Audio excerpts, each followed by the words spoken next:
Olá! Atendendo a pedidos, o papo de hoje é sobre reprodução equina. Nele, Fernanda Jordão nos conta mais sobre a sua atuação, experiências e estratégias para trabalhar na área. Você não pode perder.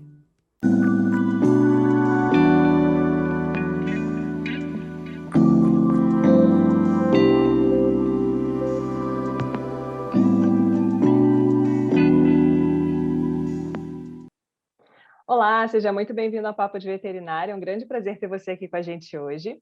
Fernanda Jordão Afonso é médica veterinária formada pela USP, fez residência no Aras RAA com a médica veterinária Guta Alonso, mestrado na USP de Pirassununga e doutorado na USP. Ela ministra aulas de reprodução na FESB, na ATP Veterinária, no Esculavet Preparatório para Residência e faz atendimentos a campo na área de reprodução equina. Então, seja muito bem-vinda, Fernanda. Obrigada pelo convite. Então, Fernanda, eu gostaria de começar te perguntando se a reprodução equina sempre foi o seu foco durante a graduação ou se houve alguma mudança aí de trajetória durante a sua formação. Ah, legal. É interessante essa pergunta, porque eu gosto sempre de falar disso, porque o meu caminho, ele é um pouco diferente do que as pessoas que trabalham com cavalo, né, porque eu não tinha vivência com cavalo antes de entrar na faculdade. Eu não tinha nenhum contato. Eu brinco que eu sempre fui criança da cidade, samambaia de plástico, sabe, dentro do apartamento, eu não tinha esse contato. Então, eu me apaixonei pelo cavalo, assim, amor à primeira vista, quando eu entrei na faculdade e vi, assim, falei: "Nossa, né, é com esse bicho que eu quero trabalhar", e me apaixonei pela reprodução muito no começo da faculdade também. Mas então foi uma coisa que começou bem no comecinho da graduação, eu já foquei na reprodução equina especificamente, mas que diferente do caminho da maioria, não sei se posso dizer maioria, mas de muitos casos, eu não tinha esse contato, né, e o aluno muitas vezes que não tem contato com o cavalo, vem falar: "Ah, professora, mas eu estou nervoso porque eu não tenho contato, etcétera". Então eu gosto de falar disso, eu não tinha, né, hoje eu vivo do cavalo, eu trabalho com isso já tem muitos anos e eu realmente aprendi tudo durante a graduação, assim, botar cabresto, como que o animal se comportava. Então foi, assim, bem no começo da graduação, esse foi meu foco, mas, a partir da faculdade mesmo, não era um contato que eu já tinha antes de entrar na faculdade. Isso é bem interessante, é uma questão que a gente sempre levanta, né? Exatamente porque muitos alunos acham que aquele meu colega que viveu a vida inteira na fazenda tem muito mais chance de ser bem-sucedido do que eu, que É, sempre morei em apartamento. E eu também, eu sempre vivi em sim. apartamento, cidade do Rio de Janeiro, né? Cavalo era só aquele que puxava carroça, na época que ainda tinha isso, que passava assim esporadicamente na rua, né? E não era um pré-requisito, assim. Eu também fui ter esse Aham. contato só na faculdade mesmo. E aí, Fernanda, durante o curso de graduação, quais foram as experiências que você teve focando nessa área que você acha que foram importantes para a sua formação? Eu acho que eu fiz escolhas, assim, interessantes de começar, com o manejo mesmo, sabe. Então o primeiro lugar que eu fui foi para o setor de equidicultura da minha faculdade, né, então eu fiz estágio na equidicultura da USP de Pirassununga e aprendi lá o básico do manejo, assim, como botar cabresto, como o animal se comporta, né, como entrar na cocheira. Então isso acho que foi um caminho interessante, porque se eu tivesse ido de repente para uma central de reprodução de cara, eu ia ter pouco aproveitamento, eu podia até ter acidente, me machucar, porque eu realmente não tinha nenhuma noção, né, do animal. Então eu acho que esse é um caminho interessante para quem não tem contato, ir buscar primeiro dentro de casa, eu acho que é legal, então, dentro da minha faculdade, né, então às vezes no hospital da sua faculdade, numa uma fazenda escola que a sua faculdade tenha, alguma coisa mais próxima de você, antes de ir para o mundão, né, então no comecinho da faculdade primeiro conhecer, né, tá mais seguro, e aí acho que esse foi um caminho legal, de eu ir para o setor de aquicultura, depois eu ir para o laboratório de reprodução da minha faculdade, e aí depois eu comecei a sair, né, então, a minha faculdade era integral, então nas férias eu ia para as centrais, então eu passava um mês na central de reprodução, então eu ia escolhendo lá e mandando e-mail para todo mundo, né, para tentar estágio, com alguém, e eu ia cada férias para uma central. Então isso foi importante para mim, para a experiência, né, para eu cada vez mais afirmar que era isso que eu queria, que eu fiz estágio em outros setores, né, e vi que não era o que eu queria, acho que isso é importante também, né, a gente vê o que a gente não quer. E foi importante para eu conhecer pessoas, né, então chegou no momento do meu trabalho, que eu precisava ligar para pedir sêmen, ligar para não sei o quê, e eram pessoas que eu já conhecia, né, já tinha passado.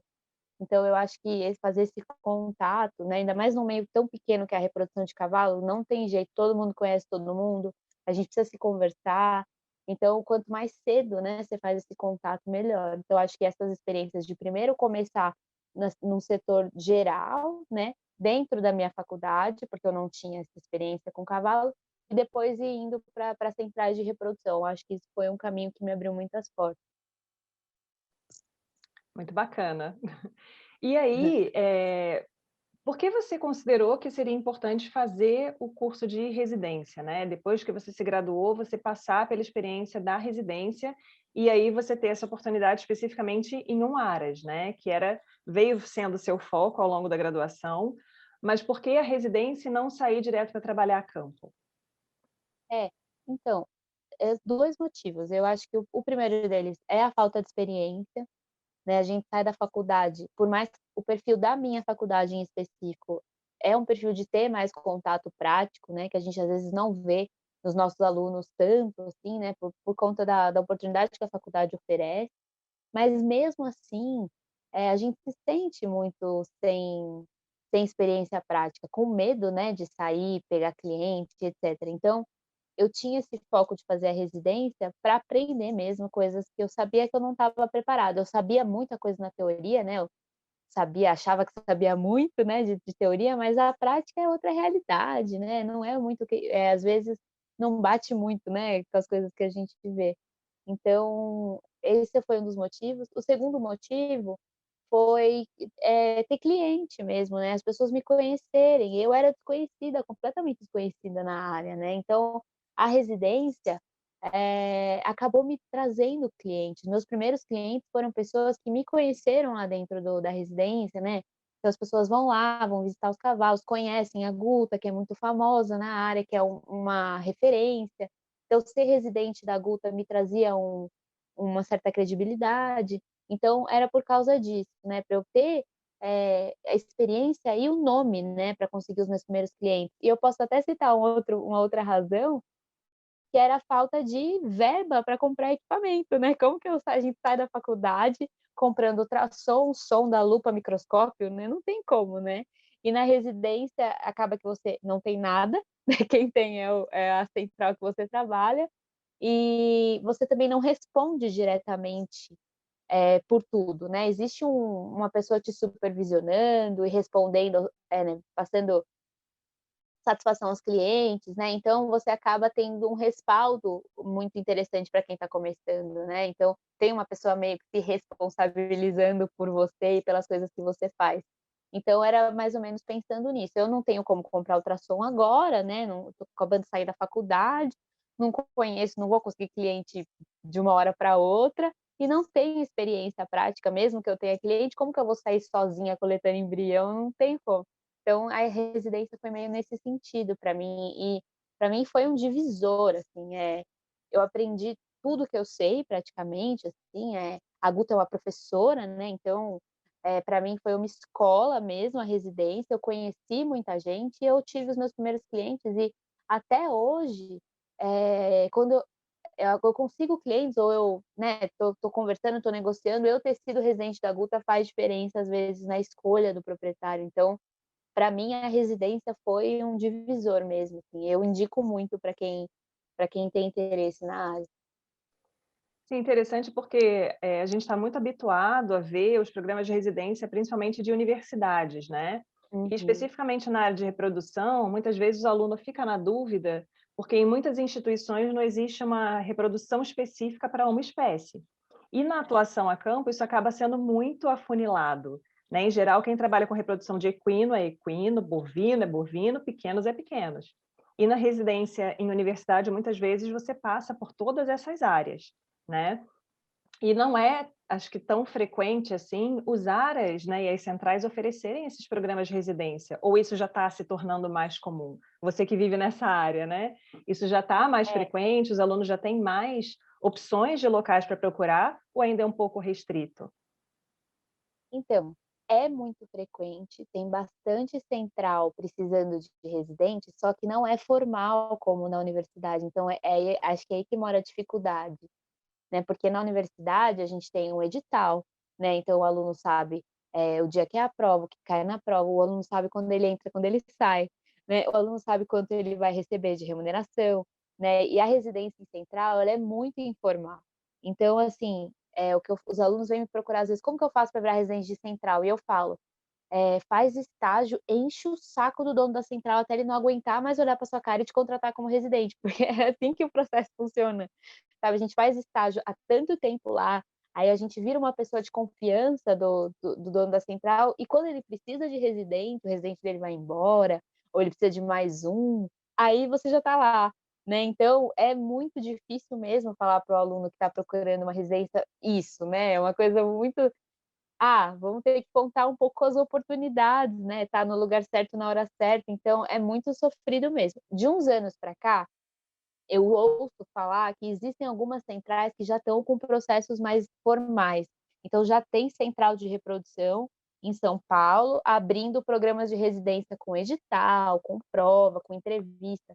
Então dá para procurar alguns lugares, são poucos, a maioria vai funcionar, assim, mais na informalidade, a gente não sabe quando entra, quando sai, é assim, mas existem muitas centrais que pegam residente, mas precisa realmente estar no meio, sabe, precisa fazer estágio, procurar mesmo conhecer as pessoas. E outra questão que eu vou te perguntar que, assim, sempre que eu tenho essa oportunidade, a gente levanta essa discussão para saber um pouco da experiência de cada um. E no início eu até tinha um pouco dessa visão também, mas com o tempo eu fui percebendo que talvez seja uma realidade um pouco na verdade, uma noção um pouco distante do que é a realidade, que é a questão de ser mulher, se isso em algum momento foi algum empecilho, se isso te fechou portas, se você acha que uma mulher para se inserir nesse meio precisa se esforçar mais, ou mostrar mais serviço, ou ser até mais capacitada do que um homem. Então, as alunas ainda têm um pouco esse receio, né? "Ah, mas eu sou mulher, será que eu vou conseguir?" Às vezes tem receio de acompanhar veterinários a campo, né, acompanhar homens a campo, já ficam, né, de antemão ali preocupadas em passar por alguma situação. Então houve alguma situação assim para você? Foi um empecilho? Chegou a te desanimar em algum momento ou não?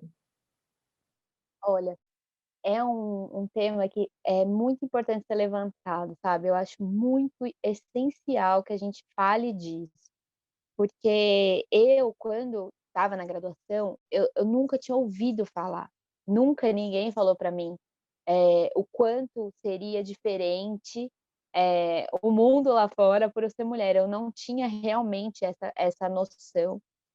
Eu demorei muitos anos para perceber e eu devo dizer, assim, que eu só percebi, só começou a doer em mim, assim, a diferença que eu tinha de tratamento por ser mulher, quando eu comecei a me relacionar com alunos.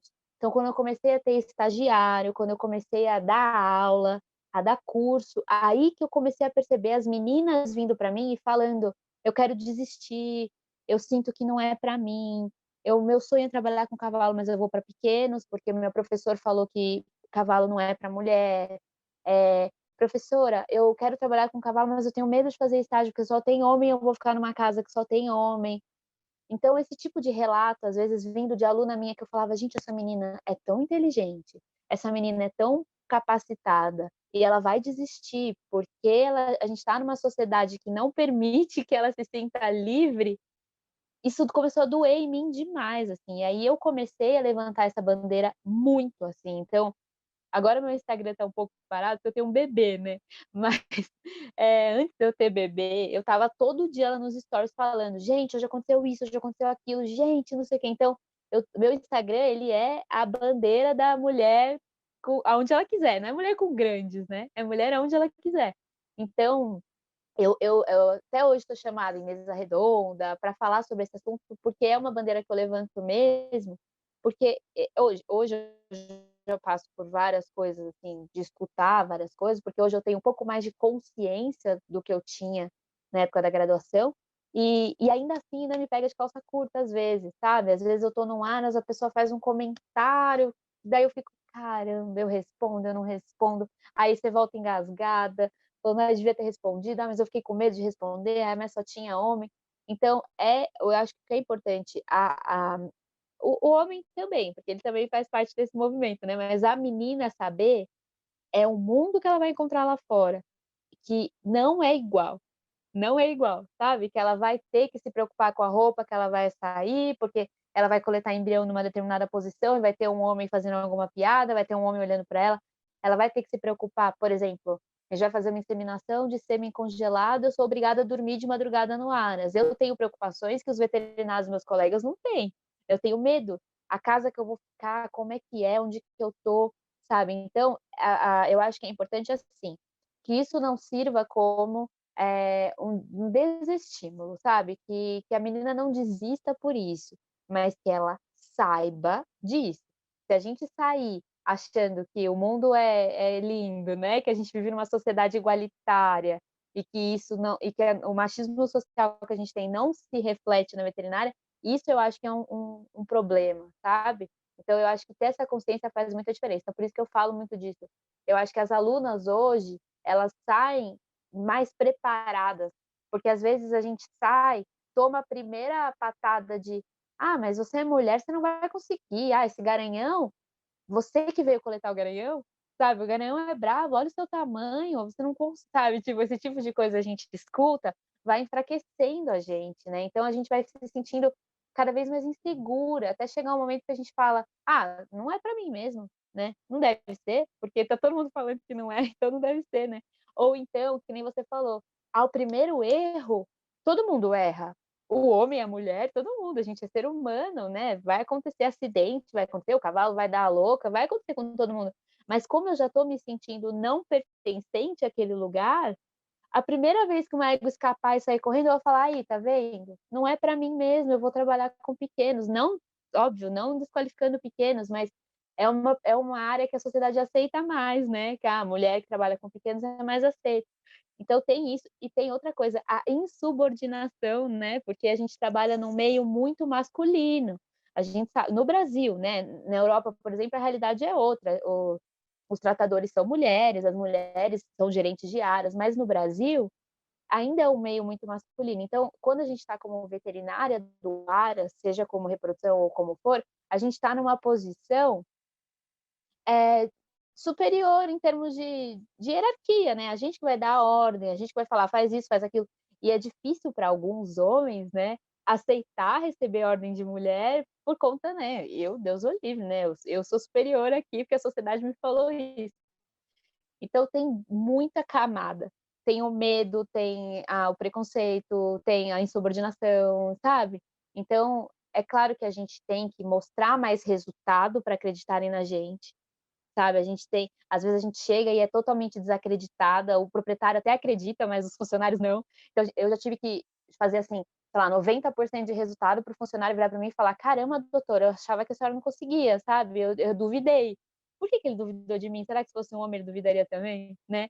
Então a gente tem que se provar e provar pra gente mesmo que a gente cabe naquele lugar, então é uma luta diária, sabe, que cansa, mas que é importante que as meninas saiam sabendo disso. Eu acho que essa é a diferença em relação a mim, quando saí da graduação sem nunca ter ouvido falar dessa realidade, sabe. Eu acho que, na verdade, você foi contando a sua história, né, e levantando essas questões, né, desenvolvendo o assunto que eu tinha levantado, e isso veio me trazendo muita recordação de como eu enxergava isso também, porque eu acho que na época que eu estava na graduação, isso não era uma bandeira tão em voga.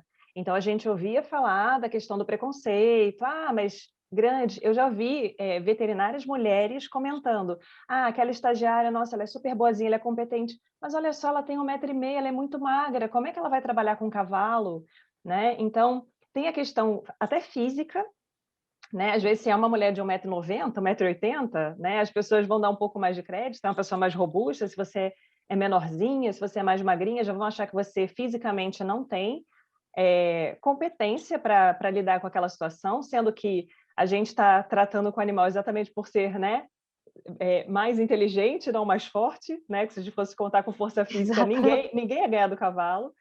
E eu acho que na época que a gente estava na graduação, Exatamente. realmente essa bandeira não estava tão em voga na sociedade em geral, então a gente era um pouco mais alheia, né, a gente sabia que existia, ouvia uma piadinha ou outra, mas eu, assim, eu ignorava, pensava: "Ah, trabalhar com grandes é o que eu quero, se eu for ficar me importando com cada um que, né, me desmotiva, eu não vou chegar em lugar nenhum. Então eu tenho que saber qual é o meu objetivo, onde eu quero chegar, e ir superando isso daí. Tem que ser um fator que me dá mais força, né, que me dá mais combustível, não uma coisa que me freia, porque senão você não Uhum, chega, né, a lugar nenhum nunca, uhum, se a gente for ficar contando com a aprovação alheia, né.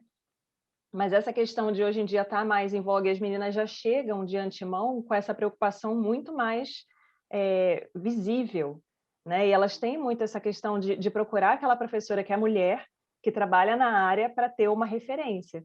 Então acho que é uhum, extremamente importante isso que você falou, né, você também falar um pouco da sua experiência, essa coisa de ter que se provar e ter que mostrar que você tem competência sim para ocupar o lugar que você ocupa, né, é uma questão uhum, que de uma certa forma, os homens acabam tendo um pouco mais de aval para errar, né, e se manter às vezes no erro, do que uma mulher, né. E é uma questão inclusive que eu vi uma vez em uma discussão política, em época de eleição, né, essa questão de: "Ah não, tudo bem, eu vou votar em candidata mulher e eu vou ficar em cima para saber o que ela está fazendo".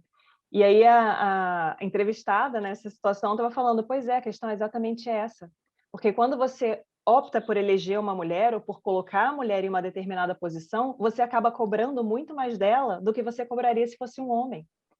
Então a gente mesmo, na tentativa de colocar a mulher ocupando todos os uhum, espaços que ela pode ocupar, que são dela, a gente ainda tem um pouco essa visão da cobrança maior.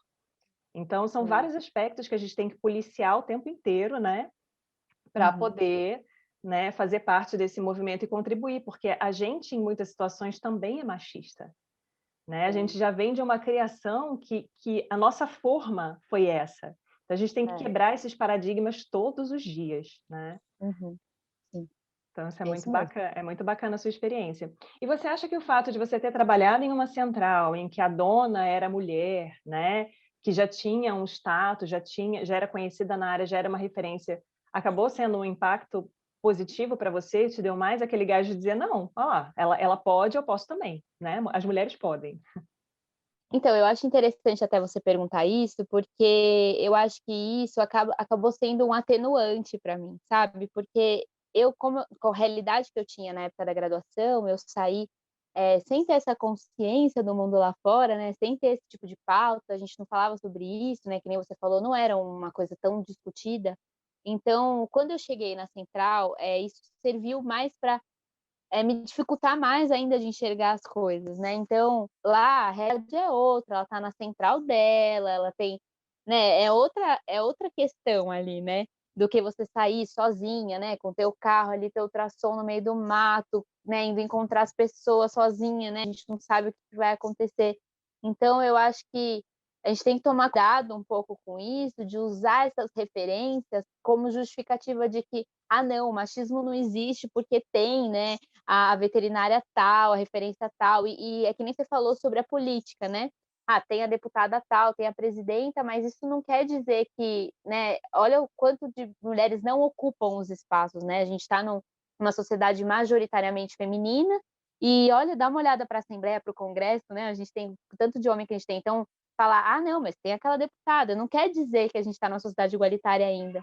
Então, já aconteceu comigo numa mesa redonda eu estar presente e ter um veterinário presente também. E quando um aluno me questionou sobre machismo, eu fiquei 5 minutos explicando, né, o que eu estou explicando aqui, e quando eu terminei a resposta, o veterinário falou: "Não, na minha opinião não existe machismo na veterinária", como se fosse ele que entendesse sobre o assunto, né, quem está passando sou eu, não é ele, e justificando que não existe pelo fato de: "Olha, tem a veterinária tal, a veterinária tal". Então eu acho que é um pouco isso, a gente tem que tomar um pouco de cuidado, quando a gente pega esses, né, a gente vai pincelando esses exemplos e joga num contexto macro, assim, né.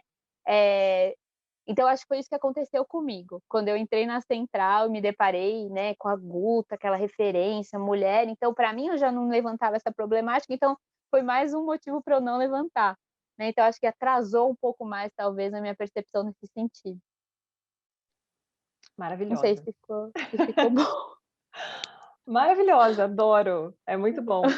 É muito bom porque na realidade a gente consegue, ir entendendo um pouco de outras experiências, de outras realidades e montando uma figura um pouco mais, próxima da realidade, do que quando a gente se baseia só na nossa vivência, né. Então eu acho Uhum. extremamente rica essa oportunidade de compartilhar experiências, né, exatamente para que as pessoas de antemão saibam, né, foi o que você falou, não é que seja para desistir de atuar na área, porque existe o machismo ainda, né, a gente espera que em algum tempo isso acabe diminuindo ou melhorando, mas que isso vai, no final das contas, ser uma pauta importante sim, né, é uma questão que é importante conhecer.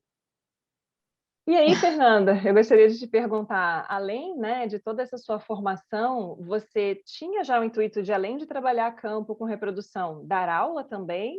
Ou isso foi uma coisa que surgiu ao longo da sua trajetória?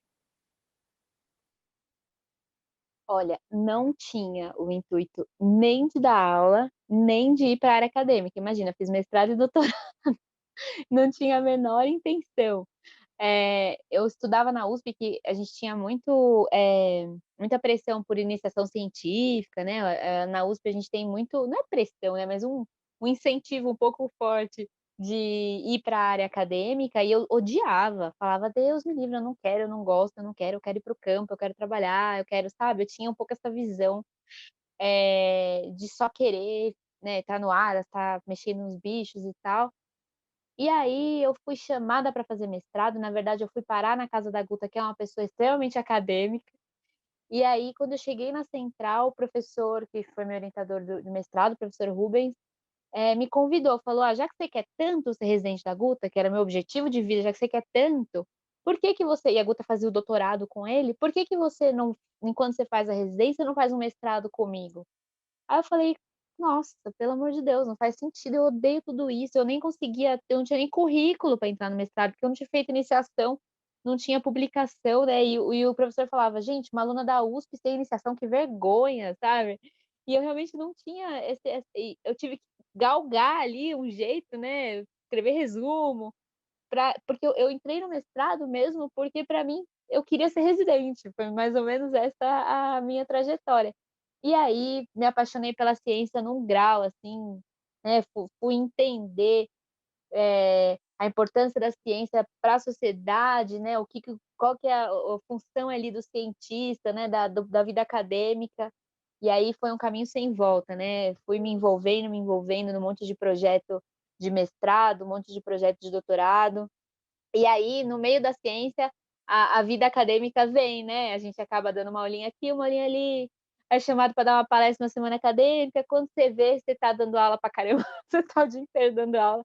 É um negócio você pega uma disciplina aqui, outra ali, um curso aqui, outro ali. Então, hoje assim, me apaixonei pela ciência primeiro, e fui descobrindo esse meu amor por dar aula também. Então, na verdade, não foi um objetivo, não foi um caminho traçado, não foi nada disso, foi a vida meio que indo pelos caminhos, assim. E hoje que eu tenho um bebê, eu não tô mais no campo, né, por enquanto, né, até eu conseguir organizar minha vida de novo. Então hoje praticamente eu vivo da docência, né, então veja, se você falasse isso pra Fernanda de 2010, em 2021 você vai estar com um bebê, vivendo da docência, dando aula online na pandemia, eu ia falar: "Coitado, né, você tá muito louco". E é isso, né, acaba que as coisas vão indo, assim, mas não, nunca foi um foco na minha vida.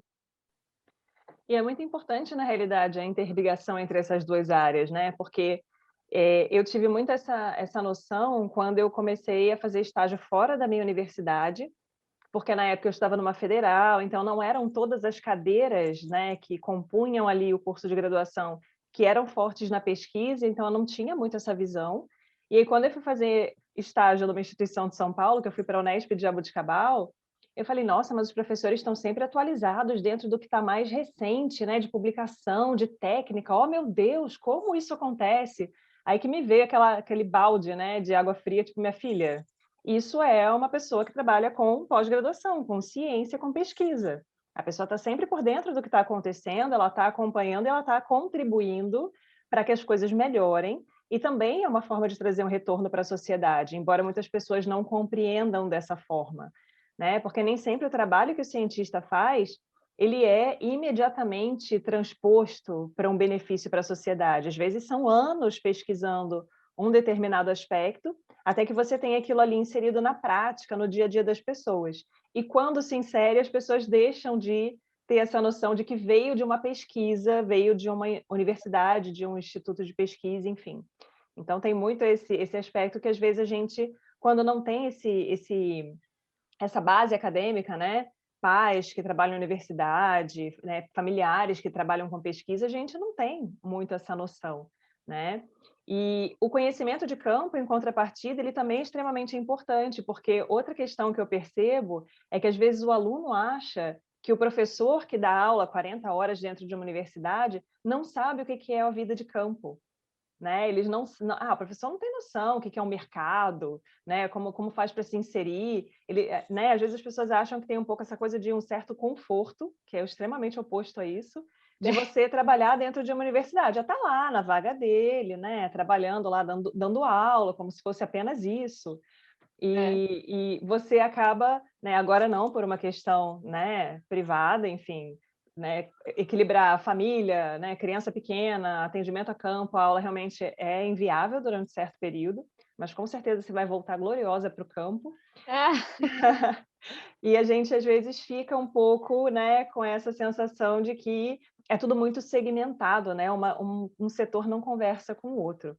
Então é bem importante aí, quando você tem essa oportunidade dessa vivência, e o professor dentro da instituição de ensino, ele também tem contato direto com o pessoal de campo, até porque é a dor do campo que faz a gente uhum. pensar no que a gente vai pesquisar, né? Qual é a linha de pesquisa que eu vou desenvolver para responder as perguntas que vêm do campo, né? Não é uma coisa só acadêmica, né? Eu acho que a gente, como cientista, né, como pesquisador, enfim, a gente falha um pouco, a gente precisa achar um meio de divulgar o que a gente faz melhor, né. E é isso que você falou de não se conversar, né, e a gente está vendo a realidade aí, né, a gente, tendo que explicar a importância da ciência, explicar a importância da vacina, explicar, né, eu explicar o óbvio, porque o cientista não é valorizado, né, então, hoje que a gente está dependendo da ciência para sair de casa, as pessoas ainda não estão entendendo, né, por que que tem que pagar bem cientista, por que que tem que, né, enfim, né. Então, eu acho que isso essa lacuna que você falou, né, dessa falta de entender a relação das coisas, é um outro problema social, né, não é só ali no nosso meio, mas, né, o aluno que está querendo trabalhar, eu sempre falo nas minhas aulas: "Olha, a gente está falando de indução de ovulação, que é o que você vai fazer na sua vida, porque alguém, né, muitas pessoas ficaram anos estudando qual é a melhor forma de induzir ovulação na égua e como que vai responder. Então, não esqueça do cientista que trabalhou para você trabalhar o que você trabalha hoje e amanhã melhorar seus resultados com o que a gente está fazendo hoje, né. Então acho que a gente como professor e como o professor que está no campo e está na universidade que, você falou, né, o aluno tem essa impressão, mas é que às vezes nem sempre é, né. A gente tem algumas coisas que exigem que o professor da universidade esteja só na universidade, e isso acaba às vezes deixando ele um pouco distante da realidade. Então quando calha de ser um professor que tem essas 2 percepções, eu acho que esse professor ele tem muito a função, né, de passar para o aluno o quanto as coisas estão conectadas, né, para a gente não ter que explicar depois por que a ciência é importante, né. Eu acho que a gente tem que trabalhar mais na divulgação dos nossos próprios dados. Eu fiquei 3 anos fazendo um experimento de doutorado, né, usando verba pública para isso, e até hoje não publiquei, não consegui publicar meu artigo, estou trabalhando eu trabalho em tanta coisa, e a gente vai deixando o artigo, né, "Ah, daqui a pouco eu faço". Não, espera, isso tem que ser prioridade.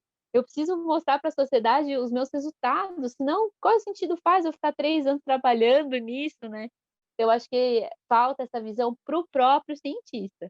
A própria pessoa, às vezes, está lá dentro do laboratório, ele não está entendendo a importância social dele, né, e como que ele tem que integrar tudo, né. Então isso que você falou também é muito importante, eu acho que é um ponto bem legal de se levantar.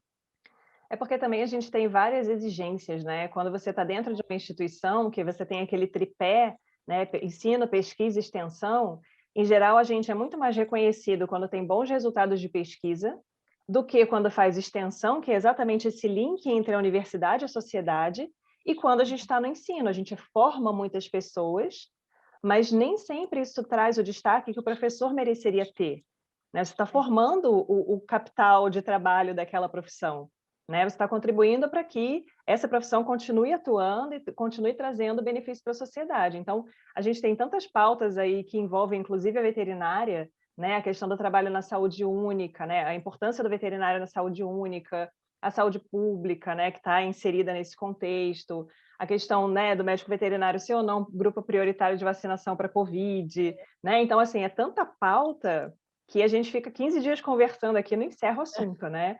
Mas eu acho que tem também um pouco dessa questão, né? Você falou de ter trabalho engavetado. Todo mundo que faz pesquisa tem trabalho engavetado, não por querer, porque é óbvio que a gente quer publicar, mostrar o resultado que a gente teve, mas a gente continua com tantas outras demandas que até o tempo para sentar e escrever, ele acaba sendo curto demais.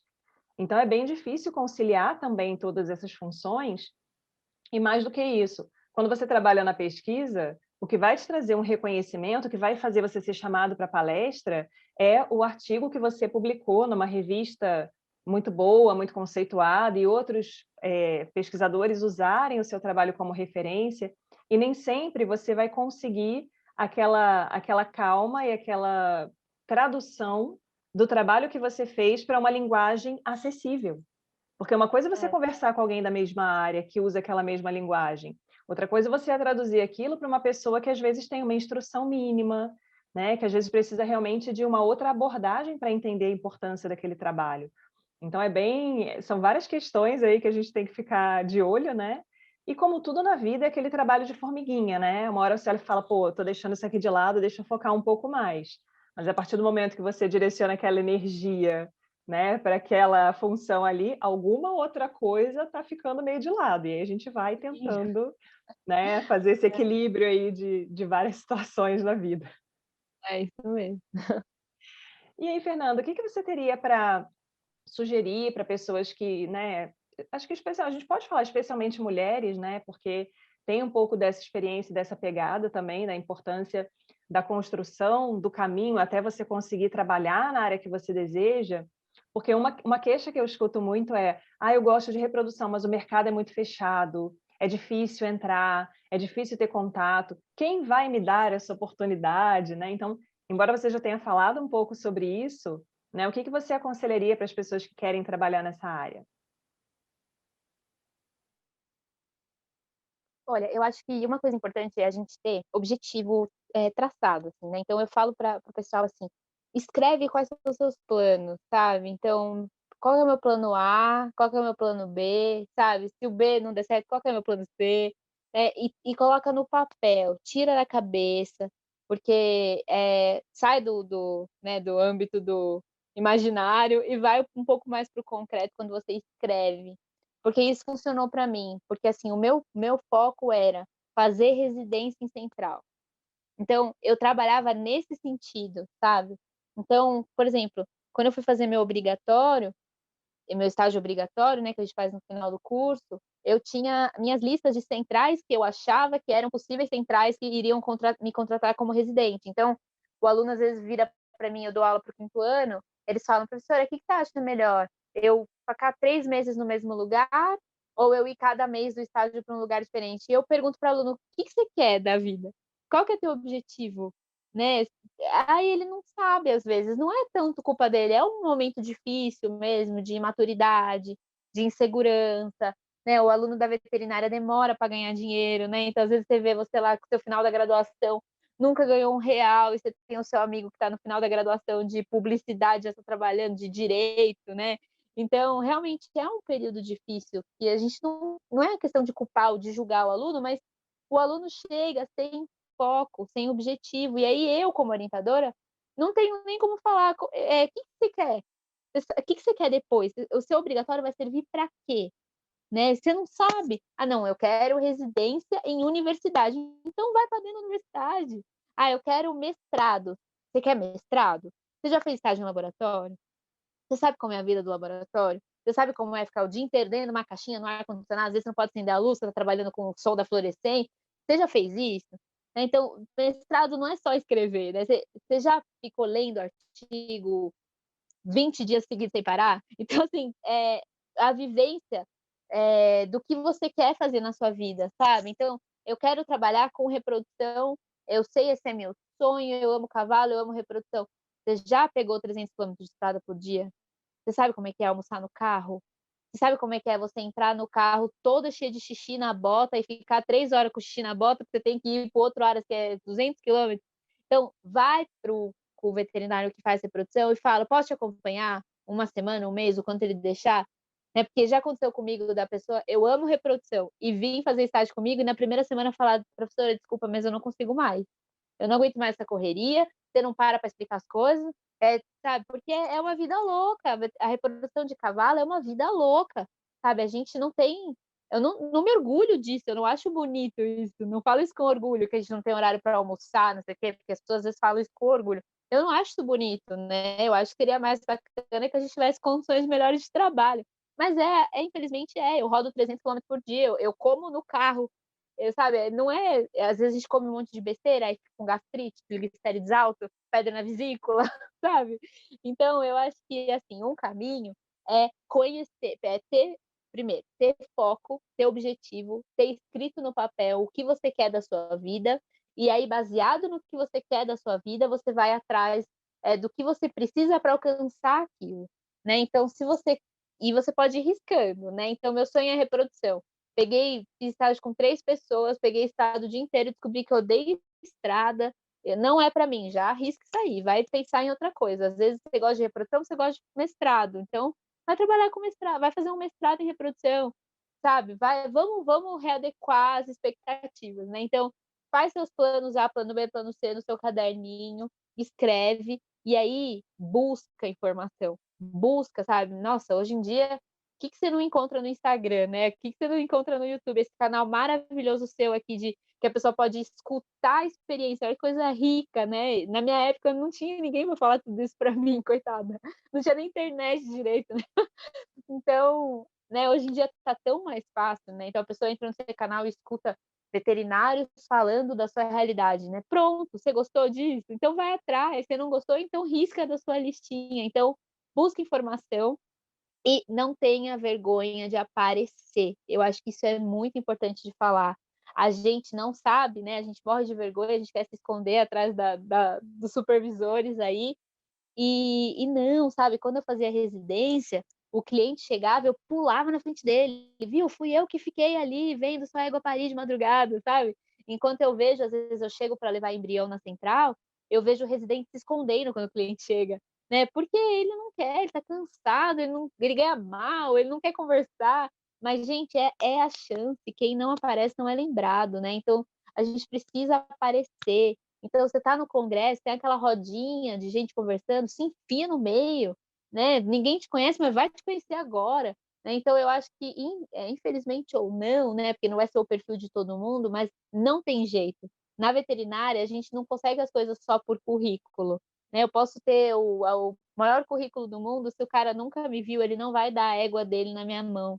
Então eu acho que, a gente precisa ter um objetivo, ter um foco, fazer as suas escolhas baseadas no que você quer e no meio desse caminho estar em todos os lugares ao mesmo tempo, né. Então estar naquela prova da hípica é de graça, tem um monte claro que a gente está na pandemia, né, vamos pensar numa realidade normal, mas tem um monte de proprietário naquela prova, vai naquela prova, aparece, sabe, vai, sabe, esteja nos lugares possíveis. Eu acho que isso foi um caminho que funcionou para mim e que até hoje, se eu sumir, se eu não estiver na hípica, eu não vou mais ser lembrada. Então eu acho que é um negócio que você tem que ir reciclando até, né, durante a sua vida, né, e aparecendo e fazendo esses contatos. Então eu acho que é por aí o caminho, sabe, aparecer, ir atrás e saber o que você quer, mesmo que você queira várias coisas, você tenha plano A, plano B, plano C, mas que você tenha traçado alguns objetivos, não dá para atirar para todos os lados, às vezes acaba não funcionando muito bem, assim, na minha opinião. Exatamente, é aquela coisa, né, mal ou bem, a gente sabe que na prática passa voando. 5 anos de graduação, quando você vê, você está lá no último período, desesperado com, né, TCC, estágio obrigatório, e você vê, já passou.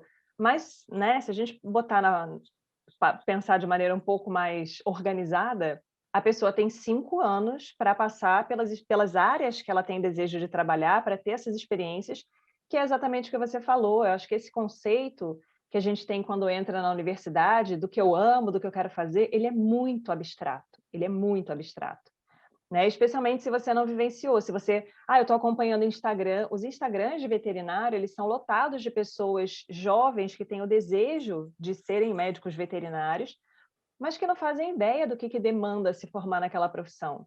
Então, tem ainda o agravante de hoje em dia ter a rede social, né, filtrando muito o que é mostrado. Então, É. muitas vezes, você não vai aparecer no seu Instagram com uma olheira que bate no meio da bochecha, né, cheia de bosta dos pés à cabeça, falando, gente, andei 600 quilômetros hoje, meu Deus, tô cansada, cara, preciso dormir. Ninguém faz isso, né? É sempre, que bacana, olha só o que eu fiz, isso aqui é legal, porque a gente quer incentivar também, né? A gente não quer Uhum. podar as pessoas de se apegarem no que é ruim, então a gente mostra muito o que é bom. Mas a pessoa tem que Hum. saber que tem um combo completo ali, né, incluído naquela escolha. Então, toda escolha tem alguma renúncia atrelada e você tem que saber o que é para você e o que não é. E é só passando pela experiência que a gente consegue ter essa noção, né, e ter a chance de escolher ali um caminho e ir traçando estratégias, que o que você falou é extremamente importante, bota no papel, anota, né? Se você não sabe fazer a lista do que você quer, faz a lista do que você não quer, já é um começo, É, né? sim, total. E a partir daí você já ir direcionando qual é a estratégia que você vai utilizar e quais são os aspectos que você tem que trabalhar, porque não é só ficar grudado acompanhando o veterinário, tem outras competências, tem outras características que as pessoas têm que trabalhar também.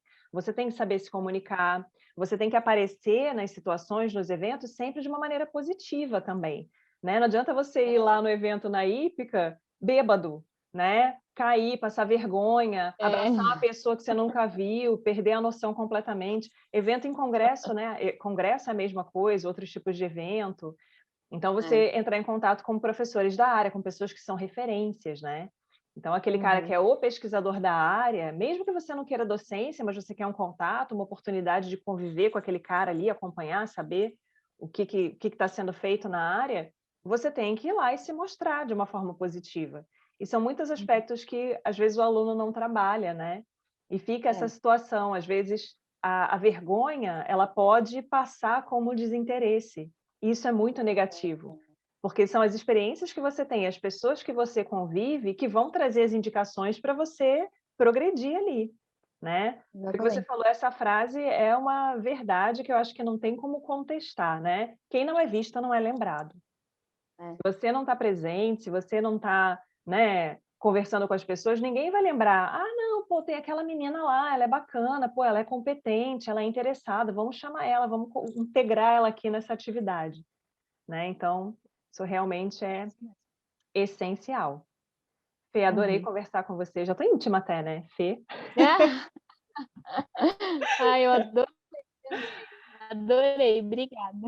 Eu adorei conversar com você. Eu acho que assim, a gente tem sempre muita coisa para discutir, né? Muita coisa para falar. Acho que tem experiências riquíssimas que a gente pode compartilhar. Mas aí a gente começa, né? A gente dá esse start com esse vídeo aqui, publicando no canal, pessoal assistir, curtir, se inscrever. E aí, se, né, tiver interesse, tiver uma demanda, a gente marca, faz uma live, faz alguma coisa nesse aspecto aí, que eu acho que tem muita coisa bacana para ser falada, a sua experiência é riquíssima. A sua história é muito bacana, eu acho que quebra vários paradigmas, né? Uma pessoa que nunca teve contato, que está numa área que todo mundo diz que é muito difícil se inserir, que é mulher, que não tem 1,95 m, Um né? metro e meio. E 85 quilos lá, uma pessoa robusta, né? E tipo, nada disso interfere na sua competência, na sua atuação, né? E você tem todas as experiências que você já passou que são maravilhosas. Então, te E agora agradeço. sou mãe, a gente vai para o segundo episódio dessa história. Segundo episódio, podemos fazer uma live A Vida de Mãe na Veterinária. Temos aqui várias experiências para trocar, que é uma questão Sim. importante também, né? A gente tem muitas alunas que às vezes são mães durante a graduação ou já entram na faculdade grávidas, e aí tem outros aspectos completamente diferentes que precisam ser discutidos também, né? Então, isso Sim. é riquíssimo. Então, o pessoal que está assistindo, comenta aí embaixo, né? Chama a gente, eu vou É. deixar o seu Instagram, embora ele esteja um pouco parado agora, se você quiser, a gente compartilha o Não, seu Instagram para o pessoal acompanhar, né? Ver um pouquinho do seu trabalho, e aí entrar em contato também, se quiser. E a gente está sempre aqui à legal, disposição para trazer as respostas, né, que o nosso público está procurando. Então, esse é um pouco do legal. objetivo também. Muito Ai, obrigada, legal. Fê. Adorei, eu que agradeço o convite, muito obrigada. Parabéns pelo espaço, né, de dar essa oportunidade para as pessoas falarem e dos alunos ouvirem, eu acho isso muito, muito rico. E deixa o meu Instagram aí, quem quiser tirar alguma dúvida, entrar em contato, chama lá, que às vezes demora, mas normalmente eu respondo todo mundo. Maravilha, Fê, obrigada. E na próxima semana a gente volta com outro médico veterinário falando sobre a sua atuação profissional. Até lá!